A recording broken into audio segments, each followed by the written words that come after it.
or cultural origin or background. Side point. The questions assume that there are more than one race. God only made one race, and that is the human race. But I will deal with that a little later. So let's look at Noah. Noah, and particularly his three sons, because these were the only men in the world at that time in the ark who were saved, right?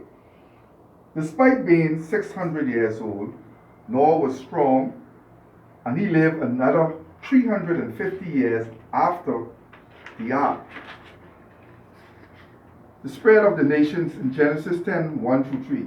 In Genesis, we are seeing the introduction of an important righteous man as Noah. We know Noah preached to the people even before the storm came, some 100 plus years. And he told them that this storm would come. They ridiculed him. Can you imagine, Greg, preaching to a whole, and listen to this, about about a billion people is estimated by experts was living in that world at the time when Noah was preaching. A billion, you can imagine that? Out of a billion people, only 8 persons went in the ark. 8 persons were saved. Now, I want to give you some references to let you know that I did some research in this. I get some research from Old Testament history and overview of sacred history and truth by Wilbur Fields and by Bible History 1 by Richard Rogers. We are taking a course from the Sunset School, International Bible School, where Brother Miller, about 14 of us, took this class, and so I get some of this information from some of the books that I received from the school. So now, let us look at, you all get the table of nations, right? You look at the table of nations, right? That's the table of nations right there, that beautiful one that I get from Greg. I have a different table of nations, but I want to just focus now on the sons of Noah, right? You see that in a different color code. You see Japheth in this orangey looking color. You see in the green color you got Ham, and then in this like yellowish color you get Shem, right? The sons of Noah in Genesis 9, 18 to 19, in the Bible story, the names of the sons of Noah are listed first of all following the completion of God's covenant with Noah. Noah's sons were the ancestors of all people now living.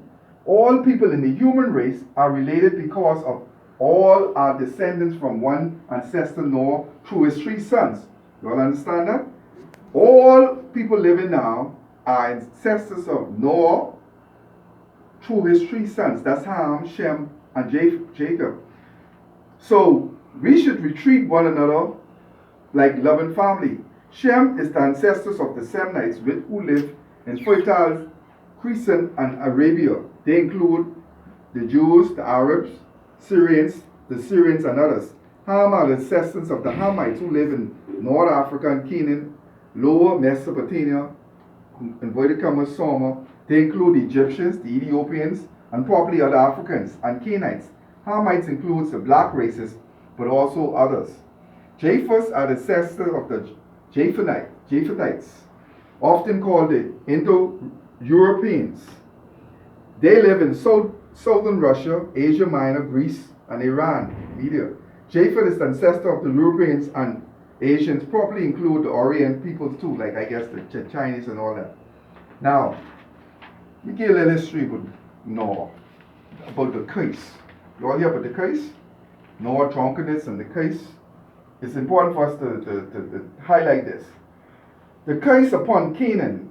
Now watch this. In Genesis 9, 20 and 28, Noah's son demonstrate that the curse that Adam brought on the earth and mankind continued on after the flood.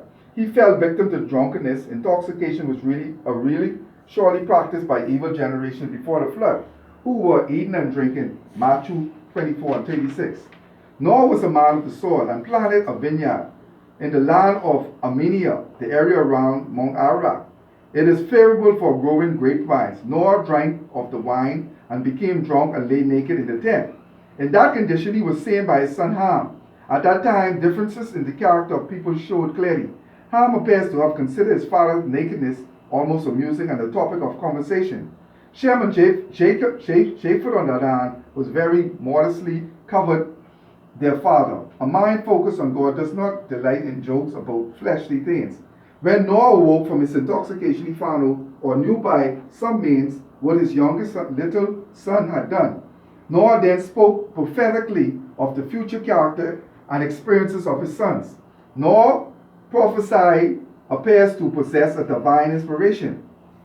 Though Ham was the offender, now Ham was the one who really looked at Noah's nakedness. And I guess according to that culture and tradition, you weren't supposed to do that. That's like almost like abomination back then. And watch this. Though Ham was the offender, when Noah was drunken, no curse was pronounced by Noah upon Ham. Rather, the curse was pronounced 3 times upon Ham's sons Canaan. Genesis 9, 24, 26, and 27. The exact reason for the curse upon Canaan is not told at this point. The prophecy looked ahead to the time when Canaanites will be expelled from their land, primarily because of their involvement in sexual excesses and in cruelty. The Canaanites became involved in the worship of Baal and Anath. The legends about these false gods are full of ungoverned sex stories. Probably the character shown by Ham was concentrated mostly greatly in his descendants through Canaan. The curse upon Canaan does not imply that there was a curse pronounced upon all of Ham's other descendants, in particular upon the black races. No other Hamites were cursed except Canaan, and the Canaanites who were cursed were not black race, but similar in appearance to Jews or Arabs. Noah said to Shem, "Blessed be the Lord Yahweh, the God of Shem." The Semites, in particular the Jews, preserved the knowledge of the true God in a godless world. Semites like Job and Abraham have been lights for mankind. Canaan became the slave of Shem when the Jews, Semites, led by Joshua and the King David, conquered the land of Canaan. Now, Noah said of Japheth, "May God extend or enlarge the territory of Japheth. May Japheth live in the tents of Shem, and may Canaan be his slave." Japheth was to occupy a larger territory than his brothers. This came to pass. Japheth was the ancestor of the Europeans and Asians, and they occupied by far the largest portion of land on earth. Japheth's descendants came to live in the tents of Shem. When many of them accepted the God of the Jews and Christians, Canaan became a slave to Japheth when the Greeks, like Alexander the Great, and the Romans conquered the land where the Canaanites lived. Noah lived 350 years after the flood and died at the age of 950. He outlived the 8 of the descendants, Peleg, and listen, look at the table of contents. Look at it. You all get those paper? I give you all them for prettiness now. Look on D. You all get D? Look at D. I want you to look at this table of the patriarchs, right? Look on D. I get the mark out so you see D? Now watch that. If you look at D, right, you could see Adam, right, was the first man, the first person, first human that God created, right? And this is the table of the patriarchs. Now, Adam lived 930. The first number is how long they live. Seth lived 912. You see that? Enoch lived 905. 905. Kenan 910. Mahalalel 895. We know Methuselah is the oldest man, right? Jared lived 962. Methuselah lived 969. Lamech on the other side, 77. Noah, you see Noah there after Lamech. Noah lived 950. Now watch this. Shem was Noah's son. He lived 600. And you see, this after the storm now. After the storm, you see the ages start going down, right? 600. Arphaxad lived 438. Then Shelah, 433. Eber, 464. Peleg, 239. Then we going into 2. Reed, 239. Saru, 239. Nahor, what we going 148 and 205, right? So we see these going down after the flood. Now watch this.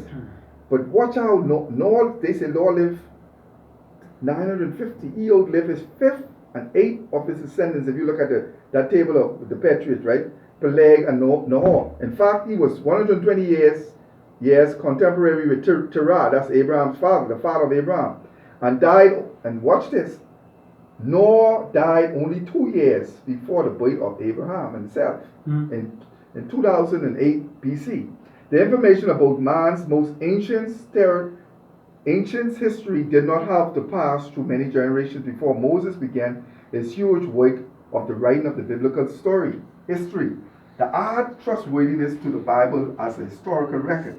The descendants of Noah's son, Genesis chapter 10 is often called the Table of Nations. If you look at Genesis 10, when you get some time, Tables of Nations. It is an amazing chapter. It traces the family descent of peoples all the way from Greece, Javan, into the west to Media, or Madai in the east, over 1,500 miles. It traces the ancestry of people living from southern Russia, Gomer, and Nahor in the north to Ethiopia in Africa, Kush in the south. Nearly 2,000 miles apart, about 67 names are given. Whoever compiled this tables of nations possibly had to travel great distance and get information from people speaking different languages. Such research is difficult. For example, the ancestry and relationship of American Indian tribe has been very hard to discover. In spite of these difficulties, the Table of Nations has been found to be a record of real people who in most cases have been found to be a record of real people who in most cases have been found to be identified in records outside the Bible. See Ira M. Price, O.R. Sellers, E.L. Carlson, The Monuments and the Old Testament, Judson Press, 1958, Chapter 8. Also see Chapter 6 to 8 of Merrill F. Unger, Archaeology and the Old Testament, Sonoran, 1954. It is difficult to determine whether some of the names in the Table of Nations are names of individuals or countries or cities or of ethnic groups. Some are clearly individuals like Gomer or Cush or Nimrod. Some are names of ethnic groups like Kittim, Cyprus, and the Jebusites and the Hittites. Some seem to be cities or lands like Sidon, 10 and 15, or Ophir. But this does not destroy the value of the list for understanding the relationships of people. God placed the nations and people where He wanted them to live. That's very important. God placed the nations and people where He wanted them to live when the earth was being repopulated after the flood. God determined the times set for them and the exact places where they should live. Acts 17 and 26, Deuteronomy 32:8. People are frequently tried by war to take over lands from peoples God placed in them. And so, when we go to the tables of nations, let's look at the first A, right? This a very good one because it's colored. You can see it there, right? Genesis 10 represents the list of the nations descendants from the sons of Noah, Japheth, Ham, and Shem. The Table of Nations is unique in the ancient world and contains 70 names of ancestral heads of nations and people known to Israel. The list proceeds from the less important, from the purpose of the writer, to the most important. The 14 descendants of Japheth are named first. Japheth's descendants generally are associated with areas north and northwest of Canaan, including the mainland Greece, Asia Minor, modern Turkey, certain Mediterranean islands, Crete, Cyprus, Rhodes, mountainous areas, and America to the Caspian Sea. So if you look at that, like I said, Japheth, if you look at that, you'll see all this. Mahal, you see Gomer, all of them, right? And then when you come down to Ham, you'll see all these other lands and names and all that stuff. The same with Shem. Now watch this. If you look at the Table of Nations on B, it will explain some of them too. The children of Japheth, this the Indonesian, right? This the Cimmerians, are people that live in the far north. Ezekiel, you got scripture and all that for that. Ezekiel 38 and 6. Near Amrinium and Media. Also people who they call the Celts. Then you got the B is the Magog. Probably the name of the northern Babylonians near the Black Sea. Josephus, Anti 1, Volume 1, said that Mahog was the name for the Scythians in southern Russia. Then you got the Madai, or the Medes.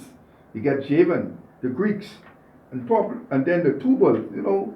This children of Japheth, the Indo-Europeans, they are very industrious. This is where all the music and all the different things come from. That, as you will see when I go to my next slide. Then you come down to I ain't gonna read all of them. You got children of Shem. You got the Elamites east of Mesopotamia. You got the Ashur, the Syrians around the upper Tigris River, Pharsax and Sidon of the ancestor of the Hebrews, perhaps living east of Assyria near Nusi and stuff like that. Then you get Lud, perhaps Lydia in the Western Asia Minor. And then you come down to the children of Ham. You get Cush, this more like in the Africa and stuff like that. Ethiopian soul of Egypt, Nubia of Sudan, Mizraim, Egypt, one of the first areas settled after the flood. So we see all of these, and then even if you come on C, you get another map that in black and white that helps you, right? So we see all of these. The first point where the question is, where does all these races come from? And by you just looking at that first map, and you see, man, you can see these fellas, them Ham, Japheth, and Shem, man, they were all over the world at that time, and they really did what the Bible told them to do, to be fruitful and multiply and replenish the earth. And remember now, God did destroy everything except those 8 people there. So all in a short time, these fellas them was out there working, right? Now, a next point I want to bring up that you all will see that was integral in terms of the spreading of the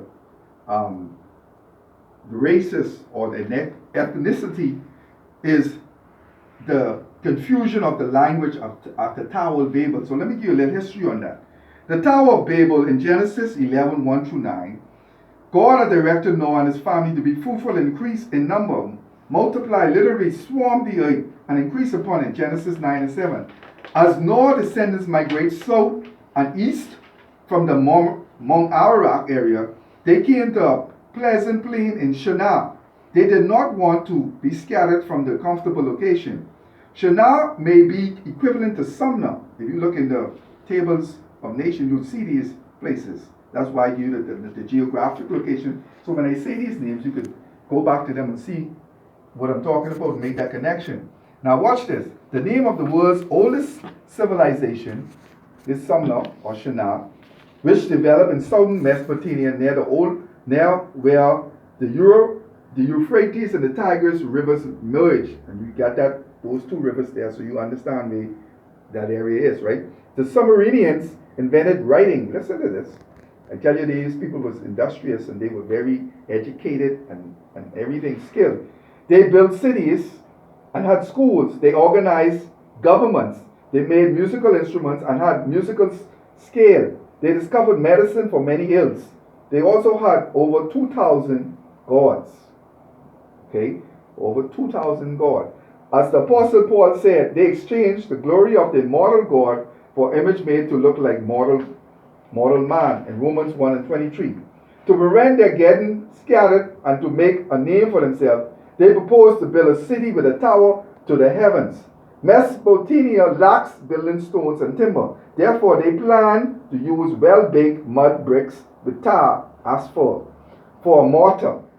Remains of numerous such structures have been found in Mesopotamia. Walls made of these materials were very strong.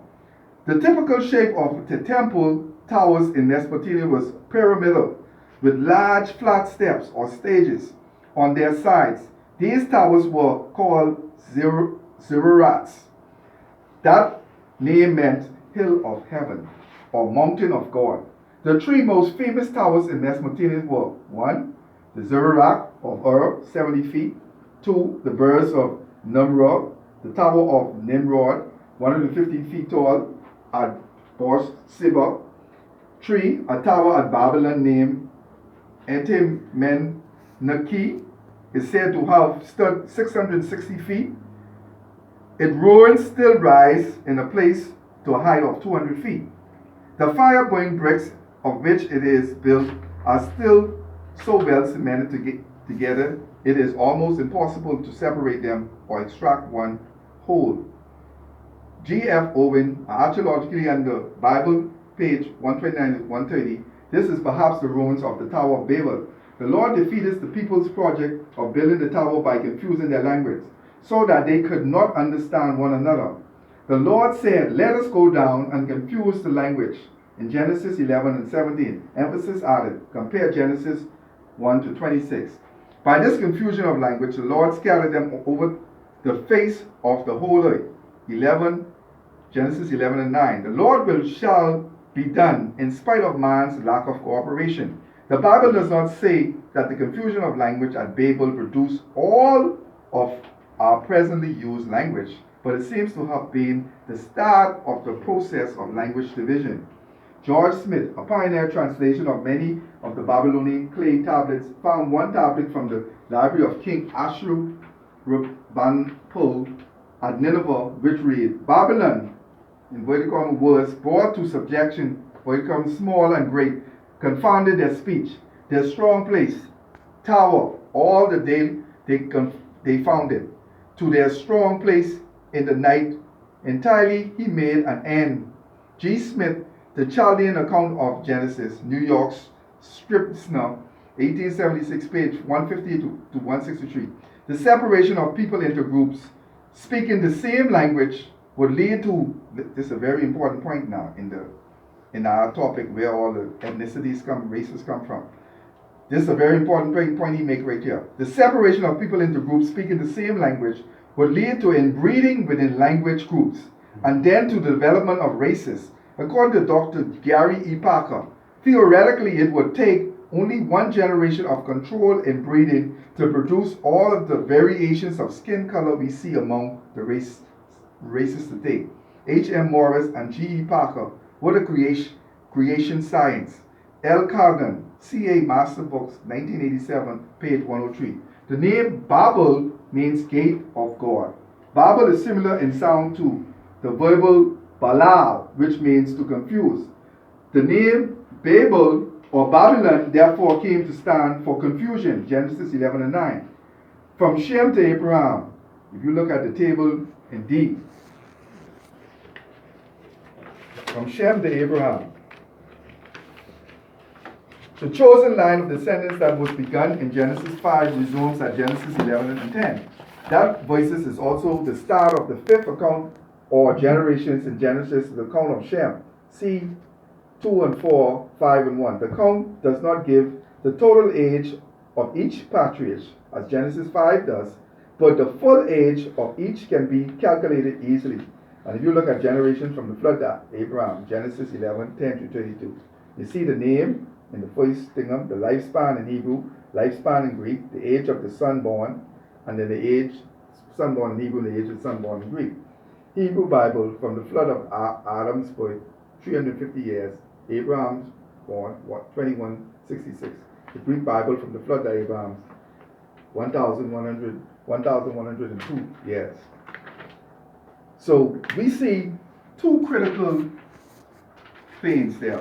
We see, first of all, in terms of, back to the original question, there were 8 persons now. Where did the races come from? First, we say, after the flood, Noah 3 sons, Ham, Shem, and Japheth, that they were given the command to be fruitful, multiply. Remember now, Noah didn't do his part. He was 600 at the time, but he still lived 350 years after that. But his 3 sons, right? Ham, Shem, and Japheth, they went all over the known world at the time, dealing with, look like they decide on that. I can take that part, you take that part, boom, boom. And that was the first point we see this. Then we see the second point in terms of the Tower of Babel and when God confused the language. And we see that had an impact in terms of all of the ethnicities and all of the races and all that other stuff, because we see where these people would, like the professor would say, it only will take this inbreeding right, to repopulate and all that other stuff. So those two critical points, bear them in mind. Now, bringing this to close, the question will be, okay, where did the races or the ethnicity populated the known world as we see it today? Now, let me give a little history on that. North America, Central and South America were populated from the people walking across from Asia, an iceberg that was formed which allowed people to walk from what is known as modern day Russia to Alaska across the Bering Straits. There was more colder climate as well, but not necessarily what we would call an ice age. It was also more landmass, so all this allowed for people, the free movement of people across continents easier. In terms of migration, archaeologists and anthropologists determine that all human beings come from Africa.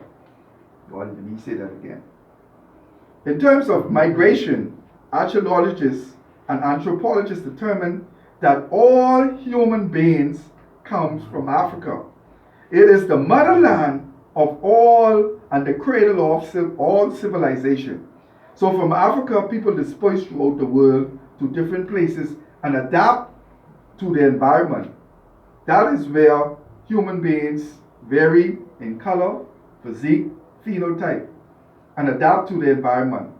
I don't call it evolution, but I call it adaptation. So, in other words, remember that it said in the scripture that God determines where these people should live and all these other stuff, right?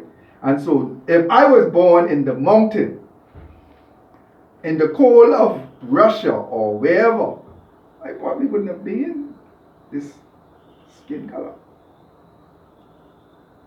The same way, if someone was born in a hot climate, their skin will probably be more darker. And you see that even in the mountains sometimes, the fellas that will do the construction work, they normally, and they stay in there, they'll be more darker skin. But you can imagine you just living in a cold country where the sun don't even shine, you'll probably be white, especially if you're born there. And so it can be relative. And then in terms of ethnicities and all these other stuff, right? How you were built. You see the Chinese, they live skinny, right? It could be something to do with the food. Most Chinese, they slim and all these other stuff. It could be something about the food you eat and the environment and all these things as a rule. And so, to bring this all home now, right? I believe in one race, which is the human race. A lot of people talk about the black race and what. Listen, that's something what, anyway. We are not vastly different from each other, but to think of a person in reference to black or white might be contributed to the social construct created during the transatlantic slave trade to demeanor or subjugate West African to be used in enslavers for economic advantage. Having said that, it still resonates the concept of race in the Bahamas despite the social construct. So on one hand, it exists, and on the other hand, it does not. It is a mindset, even though slavery was signed and the Emancipation Act in about 1832 and became law, many are still enslaved and shackled by their minds. It was the late great reggae icon, Bob Marley, who sung a song, "Emancipate yourself from mental slavery. No one but yourself can free your mind." Yes, I believe to some respect he is right, except God can free a person's mind if they allow him. But I rather speak about ethnicity rather than races for these reasons. Ethnicity speaks to a person's language, culture, place of domicile, place of origin, cultural traits. So addresses diversities of cultural, language, and the distinctions amongst different people because of the geography or geographical location. God created all one race, and that's the human race. Apostle Paul writes in Galatians chapter 3 and 28, "There's neither Jew nor Greek, there's neither born or free, there's neither male or female, for ye all are one in Jesus Christ." In other words, it doesn't matter your skin color, it doesn't matter your ethnicity, or some people may call it race. Once you are created by God, the only thing He's concerned about, whether you are for Him, whether you're going to do His will or not. And we should see things as God sees things. Gentlemen, I rest my case.